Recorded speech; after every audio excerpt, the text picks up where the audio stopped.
Boa noite, pessoal. Vamos começando aqui a nossa live das segundas-feiras e aguardar aí o pessoal chegando. Deixa aí, vamos dar um minutinho ou dois aí para algumas pessoas que estão chegando.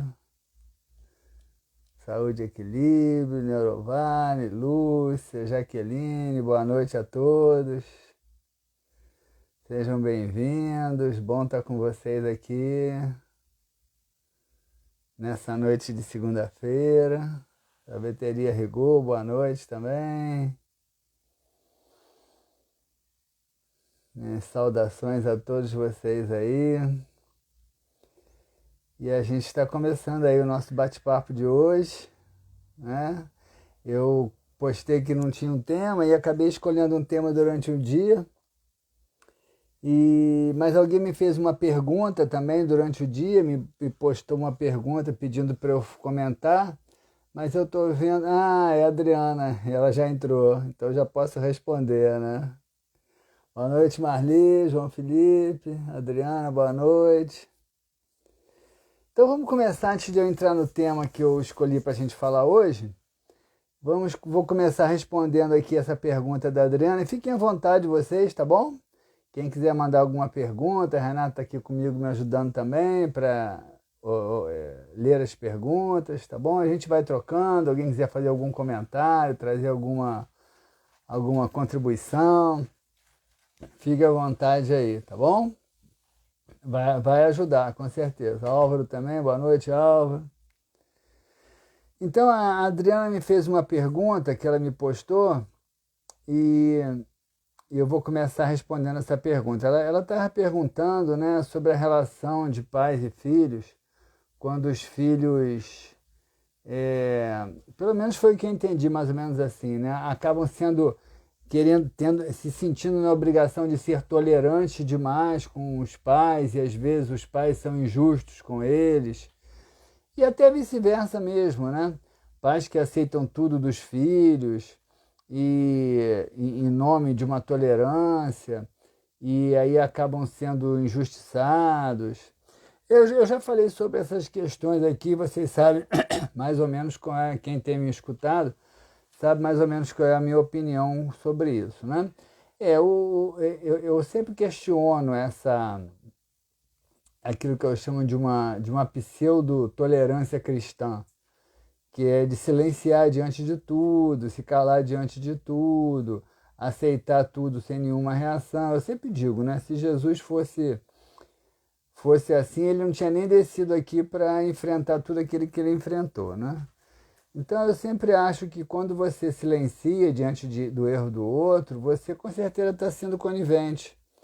Você nem se protege, nem ajuda a pessoa a perceber o seu próprio erro. Então, Adriana, a minha opinião sobre isso que você me perguntou é que a gente tem que se posicionar. Agora, a questão é que como que você vai se posicionar? Pessoas que às vezes são meio inseguras tendem a reagir de maneira agressiva, né? Como um animal acuado e reage agressivamente. Então, pessoas que às vezes são inseguras, quando tem que reagir, e é necessário reagir muitas vezes, acabam reagindo de maneira agressiva. E aí acabam criando um conflito desnecessário. Eu sempre digo, para você ser assertivo, para você ser firme, você não precisa agredir ninguém. É claro que uma cota de agressividade, do ponto de vista psicanalítico, ela vai existir. Que essa agressividade aí não é a agressividade que agride o outro, mas é a agressividade como um instinto que traz energia para você se posicionar com assertividade, com firmeza, mas muito mais em função de alimentar as suas ideias, as suas defesas, do que propriamente de agredir o outro. Tá? E sempre tem em mente uma coisa, quando você reage diante do que o outro faz, você não está reagindo ao outro, você está reagindo ao que ele faz. Então você não precisa tomar o outro como um inimigo, você não precisa tomar o outro como aquele que te contraria. Você pode apenas tomar aquele momento dele, aquela ideia dele, aquela atitude dele como algo que precisa ser questionado. Então você não precisa odiar a pessoa porque você odeia, vamos dizer assim, entre aspas, aquilo que ela fez naquela hora. Então, às vezes, aquilo que ela fez naquela hora ali foi uma coisa de momento, foi uma coisa irrefletida, foi uma coisa impensada. Muitas vezes, quando essa pessoa é questionada e ela é pontuada com assertividade, ela muitas vezes vai reconhecer o próprio erro. Então, você não precisa ficar contra a pessoa, tá bom, Adriana?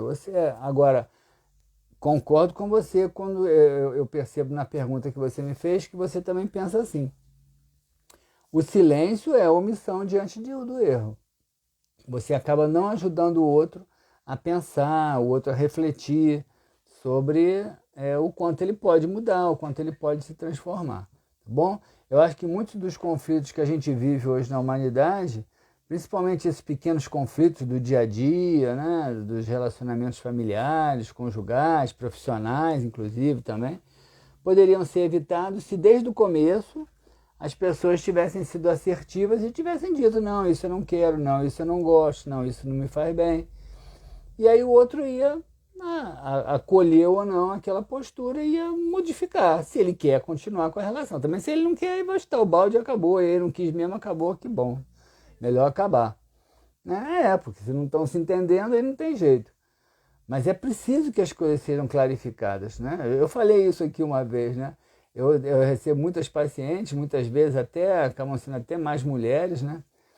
Que às vezes vão dizer, eu estou no casamento há 10 anos, há 15 anos, há 20 anos, eu não aguento mais e ele fazendo aquelas coisas comigo. Aí eu sempre pergunto, você já falou isso para ele? Não, ele não vai entender.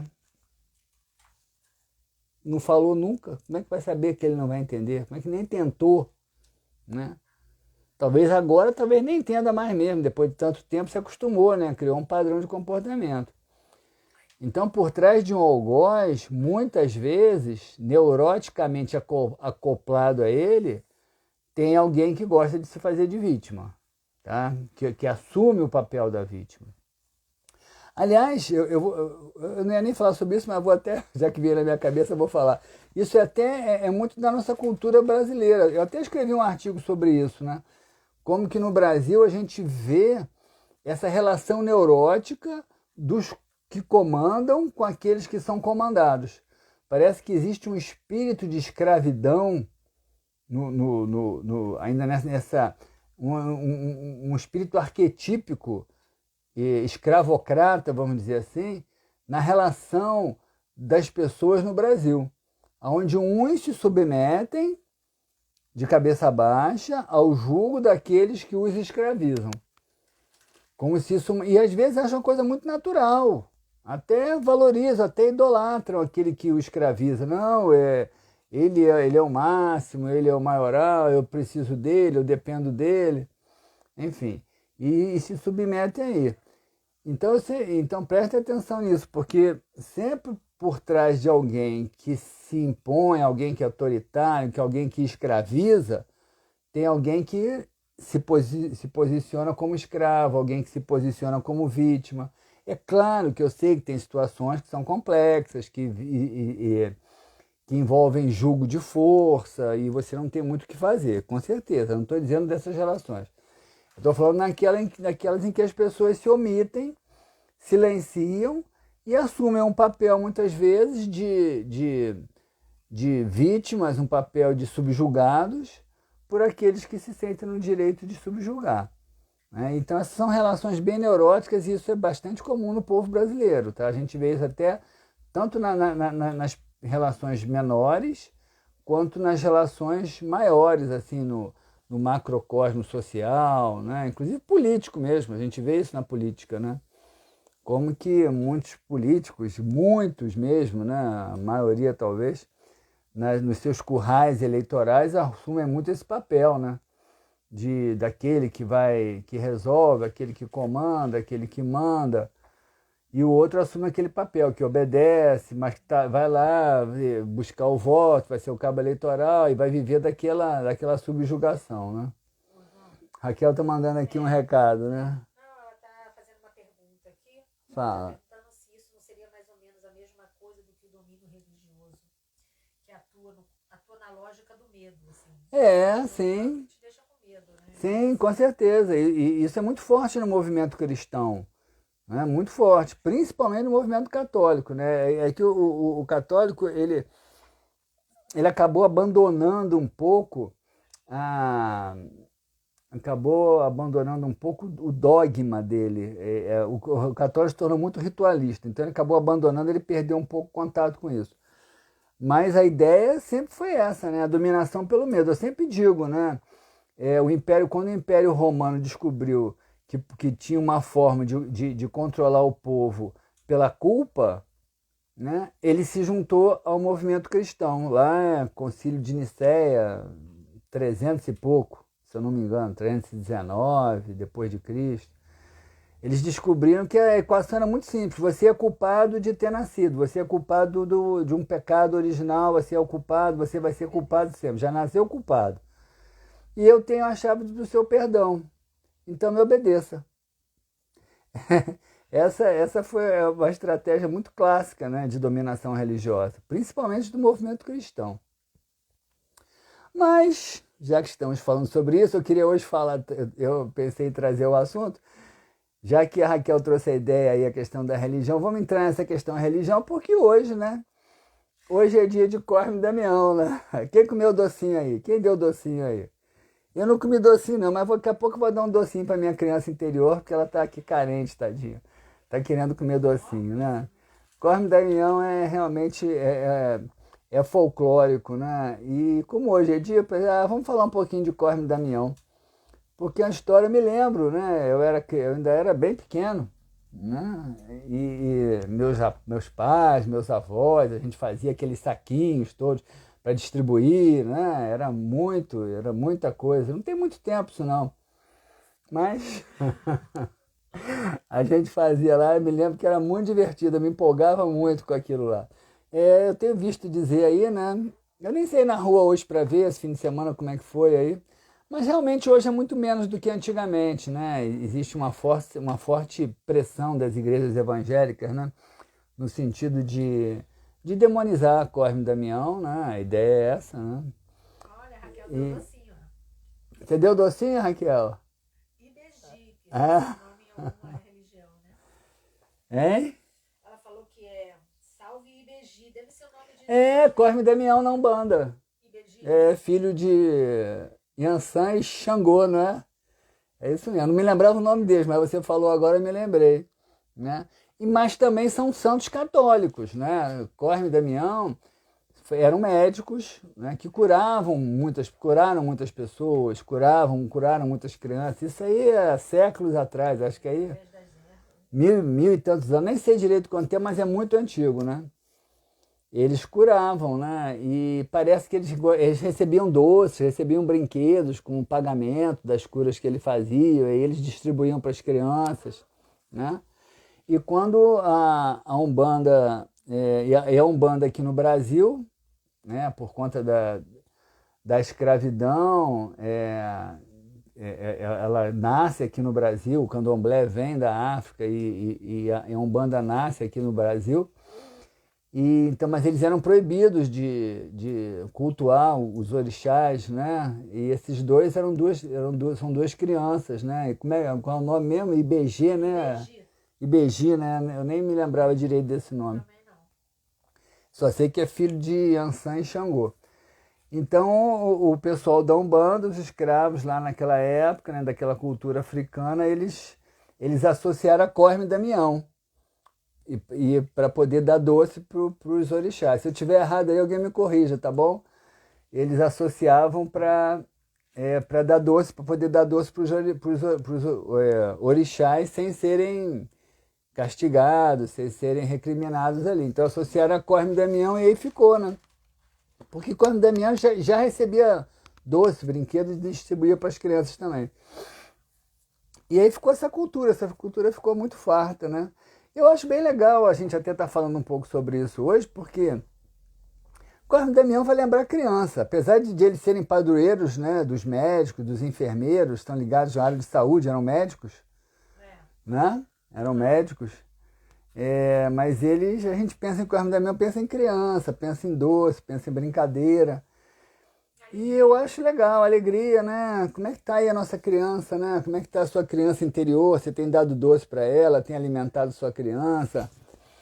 Eu gosto muito de valorizar a nossa criança interior, porque a nossa criança interior, ela é um pouco do que a gente viveu na nossa infância, né? Ela é uma memória arquetípica do que a gente viveu na nossa infância.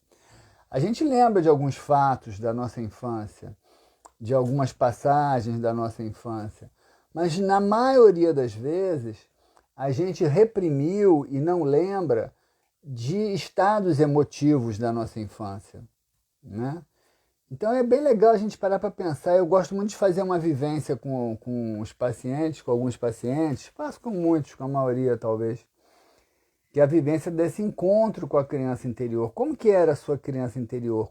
Porque pergunto como que era, porque eu estou me referindo a essa criança que viveu realmente no passado, mas ela se transformou num arquétipo que é atemporal. Então essa criança do passado, ela vive hoje, de alguma forma no seu inconsciente. O inconsciente não está sujeito às limitações do tempo, do espaço. O inconsciente ele é atemporal, ele é infinito. Então a nossa criança lá do passado, ela vive arquetipicamente no seu presente. Então como que era a sua criança interior? Como que você foi enquanto criança? Quais eram os sentimentos que você cultuava? Esse é um grande exercício, né, de autoconhecimento. Resgatar, né, aqueles estados de espírito. Como você se sentia quando ia para a escola? Quando você se sentia quando você estava sozinho, brincando? Como você se sentia com seus colegas? Como você se sentia quando era castigado, recriminado por um pai, por uma mãe mais severa? Porque essas memórias, elas ficam registradas, aquelas que foram mais intensas e talvez sofridas acabam reprimidas, mas elas continuam ativas, entendeu? Então elas continuam marcando você com um determinado padrão de comportamento. Eu estava até falando agora aí, né? Dessa questão aí de você reagir ou não quando você está contrariado com o comportamento de alguém, né? Eu estava defendendo que a gente tem que ser assertivo, tem que se posicionar, até para ajudar o outro a perceber que está sendo inadequado e tentar até ajudá-lo, para não ser conivente com ele. Mas muitas das pessoas que às vezes silenciam, elas silenciam porque foram crianças oprimidas na infância, foram crianças que não tiveram voz, foram crianças que não foram ouvidas, foram crianças que foram oprimidas com castigos, às vezes com castigos violentos, né, que apanharam. Foram crianças que foram subjugadas por um contexto social ali às vezes meio adverso. E elas crescem, se tornam adultas, muitas vezes até um adulto bem-sucedido, estável, organizado na sua vida. Mas aquela criança temerosa, aquela criança acuada, aquela criança ameaçada continua viva dentro dela, dentro dessa pessoa. E aí ela muitas vezes ela vai deixar, não é, de reagir por medo. É como se aquela criança que está dentro dela reprimida visse naquele que a contraria hoje no presente, aquele pai, aquela mãe que bateu, que castigou, aquele contexto social adverso que a amedrontava, aquele amiguinho da escola que fazia bullying com ela. Então, ela, às vezes, ela não lembra disso, porque isso é um processo muito inconsciente. Mas ela, dentro dela, quando ela se vê diante de um conflito, ela reage como reagia lá atrás, porque aquela criança continua viva. E assim, eu estou achando super legal falar isso, eu não distribuí doce, né, para as crianças hoje, mas estou distribuindo aí um pouco das minhas ideias, dos meus pensamentos, Mas esse ano eu vou distribuir. em favor, Renata está dizendo que vai distribuir. No Dia das Crianças, estou tentando ajudar um pouco as nossas crianças, né, a serem mais felizes, a sorrirem um pouco mais, né, porque essas crianças se tornam arquetípicas.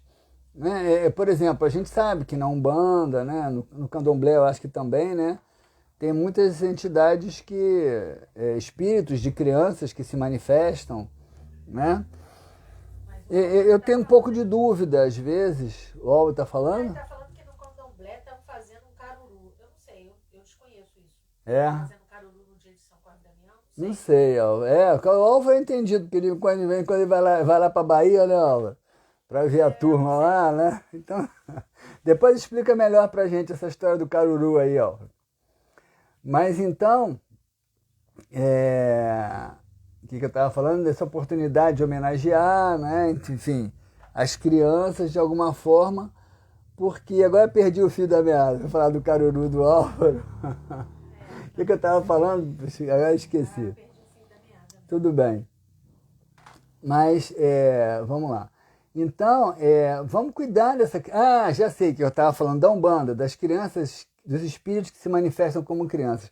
Às vezes eu tenho um pouquinho de dúvida disso, tá? E por quê? Porque, assim, em terapia de vidas passadas, a experiência que a gente tem é que todas as crianças que desencarnam, elas são imediatamente socorridas e encaminhadas. Essa é a experiência que a gente tem dos relatos de regressão. Não só os que eu experimento com os pacientes, mas também os que a gente lê na literatura e que é incontável. Então, a princípio, a gente tem uma ideia de que não é muito comum terem crianças desencarnadas por aí, perdidas. Não é muito comum essa ideia pra gente não, tá?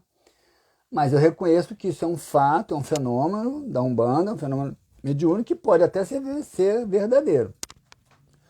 Mas se não for verdadeiro, eu acredito numa outra questão, tá? Que é a questão arquetípica dessas crianças que existem dentro de nós. Né? As crianças que existem dentro de nós, elas muitas vezes são quase que entidades vivas, que se manifestam, podem se manifestar em nós mesmos, no médium. Às vezes aquela criança que está falando pelo médium pode ser a própria criança interior dele. Ou às vezes uma criança interior que ele está captando de alguém que está ali naquela assembleia. Isso para mim é uma coisa muito fácil de entender e de acreditar. Não vejo nada de absurdo nisso, tá bom? Então, quando você cuida da sua criança interior, você está cuidando, né, dessa imagem arquetípica da infantilidade, da ingenuidade. Você está levando um pouco mais de alegria para o mundo. Quando você alimenta a sua criança interior com o doce da alegria, com doce, eu estou falando um doce simbólico, mas pode comer o doce também, que tudo bem. Mas com doce da alegria, né? Com doce da brincadeira, com doce da diversão, você está melhorando a qualidade arquetípica do nosso planeta, a psicosfera do nosso planeta, você está melhorando as ondas mentais que estão gravitando no nosso planeta. Então é legal a gente cuidar, né, da nossa criança interior, como a gente também precisa cuidar das crianças do mundo. A gente fala, né, a gente hoje está falando aqui, né, em favor das crianças, mas quantas crianças nesse mundo afora, quantas crianças nesse Brasil afora estão nascendo aí em condições tão adversas, não é? Com uma predestinação bem difícil, né, bem perigosa, que vão se perder por aí. E a gente precisa fazer alguma coisa por isso, né? A gente precisa fazer alguma coisa. A gente fica pensando quando vai chegar o dia em que nós não vamos mais ter crianças morando nas ruas, qual vai chegar o dia que não vão ter mais crianças passando necessidade, passando fome, sendo violentadas por pais despreparados, sendo abusadas sexualmente, não é? Quando que vai chegar esse dia aqui nesse planeta? Porque hoje, quando eu estou falando da gente trazer alegria para as nossas crianças, eu também me sinto no dever aqui de nos fazer pensar sobre essas crianças, né, que são injustiçadas, que estão aí vivas, né, num corpo físico, e que são injustiçadas por sistemas muito cruéis, né, sistemas de muita injustiça. E é interessante, né, que a gente acaba ficando meio frio diante disso. A gente acaba ficando meio alienado. Uns porque não veem, né? A gente que mora aqui na região dos lagos, né? Não costuma ver isso com muita frequência. Criança na rua não é muito comum. Aqui em Saquarema, acho que não se vê, né? Mas a gente vai no Rio de Janeiro, eu não tenho ido no Rio de Janeiro há muito tempo, mas tá lá, elas estão lá, morando nas ruas, né? A gente vê isso, a gente sabe que isso existe, né? Então a gente precisa aproveitar também esse dia aí de Cosme e Damião para defender, né, essas crianças, para falar delas, para a gente pensar, nem que seja pensar aí com preocupação sobre elas, nem que seja fazer uma oração por elas, nem que seja fazer uma postagem aí daqui a pouco, amanhã ou depois, que cause indignação nas pessoas, né? Eu acho que a gente precisa ficar mais indignado, não é revoltado, tá? Eu sempre digo que a revolta é uma coisa que nos faz mal, que nos envenena, é uma coisa que nos afasta do divino. Mas indignação é uma coisa muito saudável. Quando você se torna frio, quando você se torna alheio à dor do outro, principalmente a dor de uma criança, a gente tem que pensar que mundo é esse que nós estamos vivendo. Quem somos nós? Né? Então vamos aproveitar esse dia de hoje para falar sobre isso, sobre as crianças, né? Vamos, cada um de nós, cuidar da sua criança, olhar para a sua criança interior, cuidar da criança da redondeza, cuidar da criança que passa no seu caminho, os pais e as mães que estão aí com filhos pequenos, né? Vamos, qual o tempo que você está dando para os seus filhos? Né? Como que eu vejo hoje, né? Assim, por conta do meu trabalho, que me dá uma oportunidade riquíssima de aprender com a história de outras pessoas, né? De ouvir as histórias, como que a gente vê, né? Crianças, pessoas que nos procuram hoje, que foram crianças que muitas vezes tiveram tudo, tiveram condições fantásticas, mas que os pais, para manterem isso, trabalhavam tanto que não tinham tempo para elas. E elas talvez poderiam ter vivido com menos, né? Mais próximas afetivamente dos seus pais. É muito provável. É uma balança que a gente tem que aprender a pesar, a ver, né? O quanto eu preciso dar de recursos financeiros e o quanto eu preciso dar de recurso afetivo para alimentar a alma do meu filho, porque senão ele vai ser uma criança carente depois, né? Uma criança afetivamente carente, que vai estar aí andando pelas estradas da vida, muitas vezes um adulto, com uma criança interior carente, mendigando o amor de outras pessoas. Como a gente vê isso? Né? Pessoas que ficam aí mendigando o amor de outras pessoas, porque a sua criança interior ela vem carente lá de trás, né? Da infância, da época em que não foram alimentadas efetivamente. A gente precisa de alimento para o nosso corpo, com certeza. É a primeira necessidade, né? São as necessidades básicas de sobrevivência. Mas a nossa alma precisa também de alimento espiritual, né? E já que a gente está falando disso, né? Assim, as coisas estão se engatilhando aí, né? Cosme e Damião foram médicos, né? E são os padroeiros dos médicos, né? Então, como que a gente está alimentando de saúde a nós mesmos? Como? Né? Nesse sentido espiritual do termo, nesse sentido afetivo do termo. Porque a Organização Mundial de Saúde, ela estabelece que para você ter uma boa saúde, você tem que ter uma saúde física, uma saúde social, que aí envolve relacionamento, envolve trabalho, envolve situação financeira, uma saúde psicológica, que envolve você estar sendo alimentado afetivamente de uma maneira satisfatória, né? Você ter pessoas que você ama ao seu redor, com quem você convive, com quem você troca. Mas a Organização Mundial de Saúde já também começa a colocar a espiritualidade não no sentido espiritual do termo, não no sentido de uma religião, mas a conexão com o divino como algo importante para a nossa saúde. Hoje você tem várias pesquisas aí que mostram como que pessoas que meditam, pessoas que oram, pessoas que recebem passe, que recebem reiki, que recebem jorei, pessoas que vivem intensamente sua fé, e por aí vai, como que essas pessoas desenvolvem processos de cura, às vezes maravilhosos, né? Aliás, quando Jesus curava a maior parte das pessoas, ele dizia, né, quando ele cura a mulher que sangrava há 12 anos, ele diz, né, mulher, tua fé te curou. Ele mesmo dizia que era a fé da pessoa. que é a sua conexão. Então, quando a gente fala aí desses símbolos religiosos aí, que são Cosme e Damião e os gêmeos da Umbanda, né, que são os filhos de Yansan e Xangô, como é que é o nome, né? Ibeji, né? A gente está falando também dessa questão do religioso.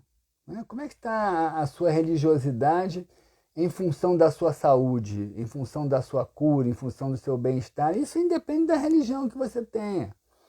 Desde que seja uma religião que realmente faça você sair de você mesmo e você ir ao encontro do divino, ao encontro do divino que existe no outro, ao encontro do divino que existe na natureza ao seu redor, nos animais ao seu redor. Como é que está isso na sua vida? Né? Como que você está lidando com as suas relações, com as suas intuições, com os seus mentores? Você escuta as vozes interiores que falam dentro de você? Independente de você acreditar que essas vozes vêm de uma fonte, ou vêm de outra, ou vêm dos Espíritos, ou vêm do Espírito Santo, ou vêm de Deus, ou vêm de Jesus, ou vem de um orixá, ou se é só um pensamento seu que você está produzindo, independente de onde você estabelece a fonte das suas intuições. Você tem ouvido as suas vozes interiores? Tem parado para prestar atenção naqueles pensamentos que brotam assim, e que às vezes dizem para você, olha, você está errado. Às vezes dizem para você, olha, esse caminho não está muito bom não, presta atenção. Vocês, não, que isso é bobagem, eu estou fazendo certo. E aí você fica naquela coisa, escuta a sua voz interior, te conecta, né? Aliás, aqui no Instagram tem uma professora de yoga, né, que ela até fez um programa, até comecei a seguir ela no Instagram, porque ela fez um programa no off, que era... Como é que é o nome do programa? Da Mila? Esqueci agora. É aquele lá. Alma Viajante. Alma Viajante, lá na África, na Etiópia, não foi? Etiópia, Ela passou um mês viajando na Europa, uma professora de yoga, uma menina inteligente. E ela tem uma passagem que ela fala assim, né, que quando ela quer encontrar alguma resposta, ela se concentra na respiração dela, professora de yoga, claro, isso é fundamental, né? Ela se concentra na respiração dela, se conecta com a respiração dela e a resposta vem, né? E aí eu pergunto a vocês estão ouvindo as respostas? Porque elas estão aí, elas estão esperando só para ser acessadas, né? A gente tem que aprender a fazer esse silêncio interior e a ouvir essas vozes interiores, que pode ser de um orixá, pode ser de um santo, pode ser de um espírito, pode ser do próprio Deus, do Espírito Santo. O importante é você ouvir, pensar sobre aquilo ali, né? Então, a gente sabe que existem muitas fontes aí de onde as verdades provêm, mas muitas vezes a gente se perde tanto nas coisas do dia a dia, né? No corriqueiro do dia a dia, nos afazeres, nas demandas do dia a dia, nas necessidades mesmo materiais, né? Da nossa sobrevivência, necessidades que às vezes são superdimensionadas, mas às vezes a gente se perde tanto que deixa de conectar com a gente mesmo, deixa de conectar com o divino que está dentro de nós. Então eu tenho certeza que tem muita gente aí que talvez tenha dado hoje doce aí, de Cosme e Damião, tem muita gente que talvez seja devoto de Cosme e Damião, tem muitas vezes gente que talvez tenha feito algum tipo de ritual para Cosme e Damião. Em qualquer religião se faz, mas faz isso muito superficialmente, entendeu? A gente tem uma tendência a viver as nossas religiões muitas vezes de maneira superficial. E conforme eu disse, hoje a ciência já mostra, através de várias pesquisas, como que a vivência da religiosidade, da espiritualidade, como que isso traz melhoras na nossa qualidade de vida, na nossa saúde, na nossa sensação de bem-estar, na longevidade, né? na saúde mental. Mas não é uma religiosidade burocrática, de ir a um templo religioso. Não é disso que as pesquisas falam. Tanto é que as pesquisas não dizem assim, a religião tal faz melhor para a saúde do que a religião tal. Não tem uma pesquisa que nunca tenha dito isso. O que eles dizem é isso, a prática tal faz bem para a saúde, a prática da meditação faz bem para a saúde. Está aqui comprovado estatisticamente. A prática da oração faz bem para a saúde, está aqui comprovado estatisticamente. Quer dizer, é aquele momento em que você se conecta com o divino dentro de você mesmo, né? Então isso é fundamental. Eu faço isso com os meus pacientes. Em algum momento eu vou abordar isso com eles. Isso para mim é fundamental, independente da religião que eles tenham, independente do que eles acreditem. Mas em algum momento eu vou abordar como que está a sua vida religiosa, né? O quanto você tem dedicado tempo seu a mergulhar nessa transcendência que existe em você mesmo. A mergulhar no divino que existe dentro de você mesmo. Em algum momento eu vou falar disso. É claro que quando uma pessoa está chegando angustiada, doente, sofrendo, de repente naquele momento ainda não dá bem para você falar sobre isso, mas no momento que a pessoa centra um pouco mais, no primeiro momento que a pessoa começa a ficar um pouco mais equilibrada, né? Eu sempre digo, né? E daqui para frente? O que você precisa fazer para manter esse estado? O que você precisa fazer para cultivar uma saúde mental, uma saúde física, uma harmonia emocional? E com certeza a vivência da religiosidade tem tudo a ver com isso. E você pode fazer isso sozinho, né? Em casa, você pode fazer isso meditando, no ambiente exterior, você pode até fazer alguns rituais em casa, né? A doutrina espírita fala muito do culto do evangelho no lar. É claro que a doutrina espírita tem um procedimento aí meio burocrático em relação ao culto do evangelho no lar, mas criar um momento em casa, não é, para fazer uma leitura com os familiares, para conversar com os familiares sobre religiosidade, é bacana. É saudável, faz bem para todo mundo, faz bem para os filhos que vão crescendo ali com esse hábito, faz bem para a gente que muitas vezes vai falar coisas e vai pensar coisas que diante de uma televisão, diante de um rádio, você acaba não fazendo, porque está sendo absorvido ali por aquela imagem. Então, você para com a sua família, assim, você para ver um filme, você para muitas vezes para almoçar, você para fazer uma viagem, você para ir à praia, para discutir.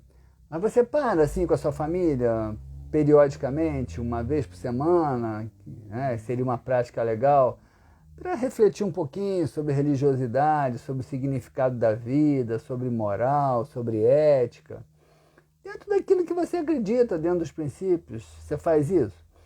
É bacana isso. Isso faz bem, traz saúde. Antigamente algumas pessoas faziam isso na hora da janta, né? Né? Lembra? Renata tá lembrando aqui, era a prece antes das refeições, né? Agradecer pelo alimento. As famílias faziam muito isso, aquela prece antes das refeições.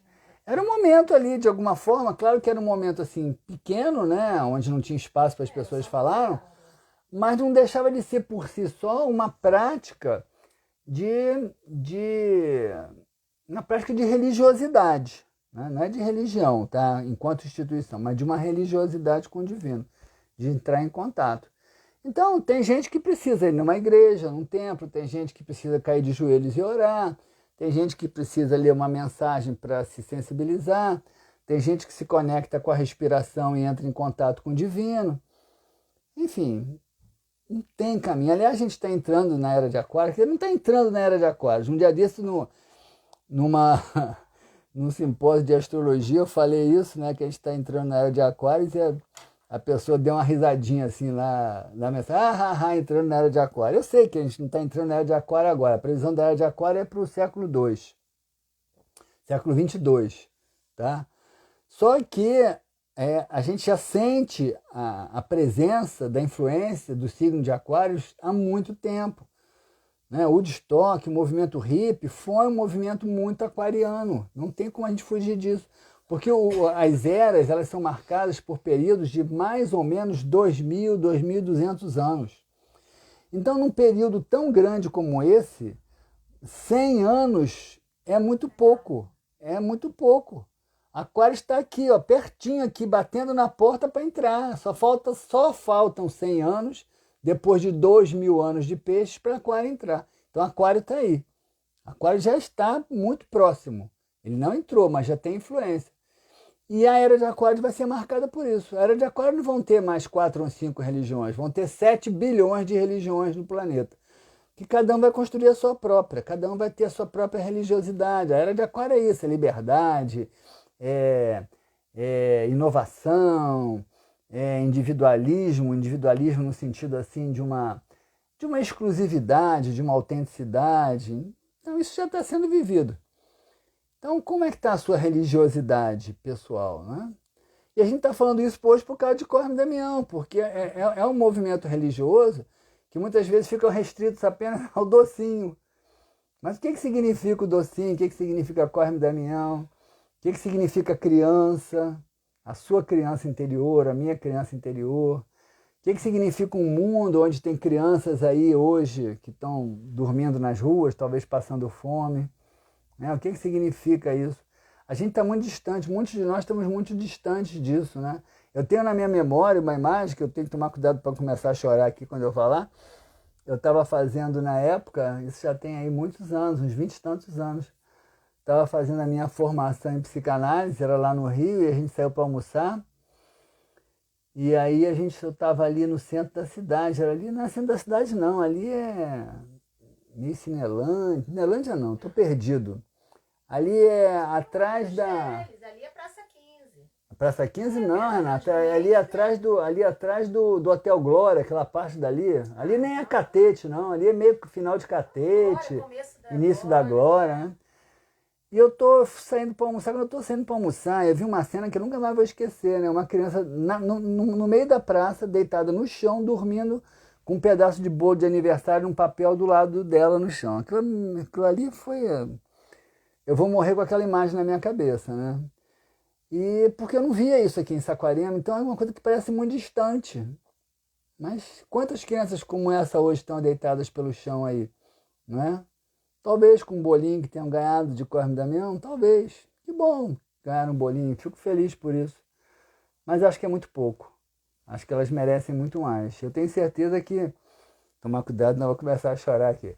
Tenho certeza que Cosme e Damião, com certeza, né, estão torcendo para que a gente construa um mundo onde essas crianças não passem mais por isso, né? Não passem mais fome, não fiquem mais desabrigadas, onde elas tenham todos os direitos, né, de serem amparadas, de serem bem tratadas, bem educadas, né, bem alimentadas. Inclusive o código, né, da criança e do adolescente fala tudo isso.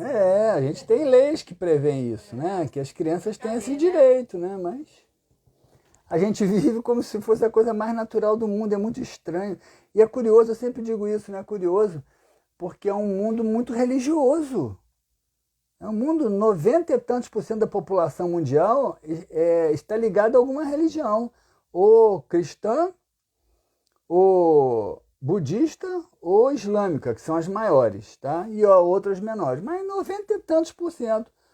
Se você for botar o número de ateus, ateus teóricos, aqueles que são ateus, não porque não acreditam em nada, mas são ateus porque realmente eles seguem uma linha teórica de ateísmo, esse número é muito pequenininho, ínfimo.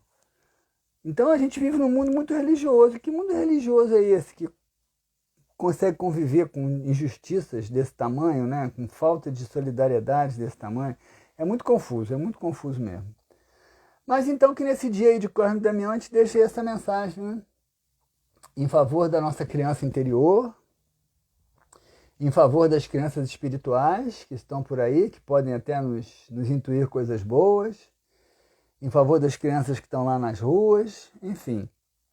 Que o nosso docinho não seja somente uma barrinha, né, açucarada, mas que possa ser aí uma postura mais assertiva, mais firme, mais crítica nas redes sociais, onde a gente possa defender. Uma coisa que eu percebo hoje, né, às vezes as pessoas dizem assim, eu não sei o que eu posso fazer. Hoje, se você não souber, se você não tiver nada que você consiga pensar que você pode fazer, você tem uma coisa que você pode fazer. É postar coisas nas redes sociais que ajudem as pessoas a pensarem melhor. Isso é muito fácil. É só você estar postando coisas e ajudar as pessoas. Porque coisas ruins tem aos montes. Bobeiras tem aos montes. Bobeiras não faltam. Às vezes até consegue aqui me assustar, como é que eu fico pensando, meu Deus do céu, como é que essas pessoas têm tempo para tudo isso, gente? Para tanta bobeira, né? Tem umas coisas, tem uns rios que são, meu Deus, aqueles rios de dancinha, meu Deus do céu. Que, assim, com todo o respeito que eu tenho, né? Mas, assim, é uma falta do que fazer, gente.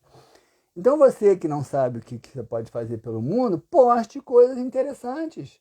Critique, questione o governo, questione as pessoas, traga ideias. Participe. Acho que é o mínimo que a gente pode fazer para ajudar aí a Corme Damião lá a fazer mais crianças felizes. Tá bom, gente? E aí, acho que foi essa a nossa conversa de hoje, tá? Agradeço aí a presença de todos. Hoje foi assim, hoje de manhã quando eu postei, eu não sabia nem o que eu ia falar hoje. Tava meio na dúvida, mas aí veio essa questão, pô, Corme Damião, né? Então acho que vai ser legal. Eu acho que foi bom, acho que foi uma reflexão aí que contribui pra gente. Eu tô todo mundo quieto, né? Tem alguém aí? Toque, toque, toque, toque. Tem alguém aí? Tá todo mundo quieto, ninguém tá falando nada.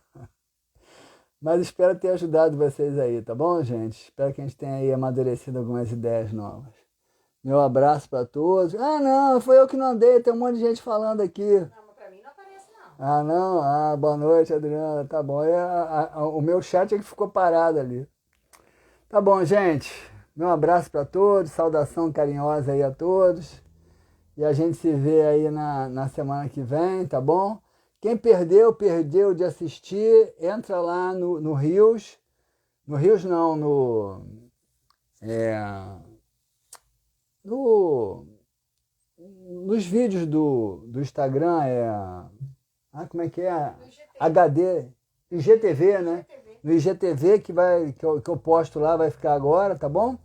E ao longo da semana aí, lá, talvez amanhã ou quarta, não sei a hora que der tempo, eu posto lá também o mesmo vídeo lá no meu canal de YouTube. Aliás, entre lá no meu canal de YouTube, deixa um like lá, me siga lá, tá bom? Aumentar lá o número de meus seguidores lá no YouTube. Os vídeos das lives estão todos lá. E esse aqui vai estar também, tá bom? Um abraço a todos. Boa semana pra gente aí. Tchau pra vocês.